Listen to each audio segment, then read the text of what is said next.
Rencana pemangkasan anggaran transfer ke daerah TKD dalam Rancangan Anggaran Pendapatan dan Belanja Negara RAPBN 2026 memicu kekhawatiran akan turunnya kualitas pelayanan publik di daerah, termasuk di Provinsi Gorontalo. Pasalnya, TKD selama ini menjadi tulang punggung pembiayaan berbagai sektor strategis seperti pendidikan, kesehatan, dan infrastruktur. Dalam RAPBN 2026, alokasi TKD hanya sebesar Rp650 triliun, turun drastis dari Rp919,9 triliun pada tahun 2025.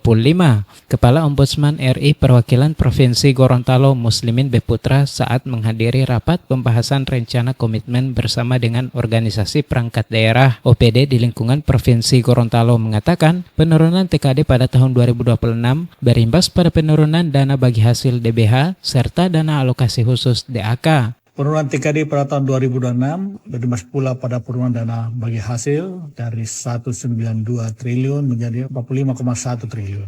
Pada tahun 2025 DBH Provinsi Gorontalo sebesar 82 miliar dalam RAPBD 2025 terjadi penurunan.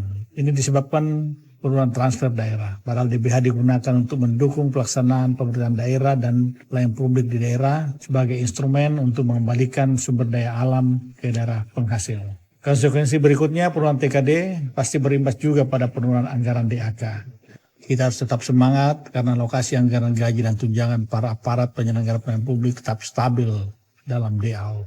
Adanya rencana penurunan TKD dalam RAPBN 2026 mendapat perhatian serius dari pemerintah Kabupaten Gorontalo. Ini dikarenakan struktur APBD Kabupaten Gorontalo setiap tahunnya masih sangat bergantung dari dana transfer pemerintah pusat. Kepala Bapeda Kabupaten Gorontalo Cokro Katili kepada RRI mengatakan saat ini pihaknya masih menunggu dokumen pagu definitif TKD 2026 dari pemerintah pusat. Ini penting agar pemerintah daerah dapat melakukan perencanaan program dan kegiatan di tahun 2026 sesuai dengan anggaran yang ada. Apabila terjadi penurunan, baik itu DAU maupun DAK, tentu kita akan melakukan berbagai penajaman prioritas yang tentu tidak akan mengganggu standar pelayanan minimal kita, kemudian operasional pemerintah daerah dalam kerangka dengan pelayanan kepada masyarakat. Belanja-belanja infrastruktur tentu juga akan terkoreksi terhadap penurunan itu. Oleh karenanya, tentu kita akan lebih memperhatikan prioritas misalnya pembangunan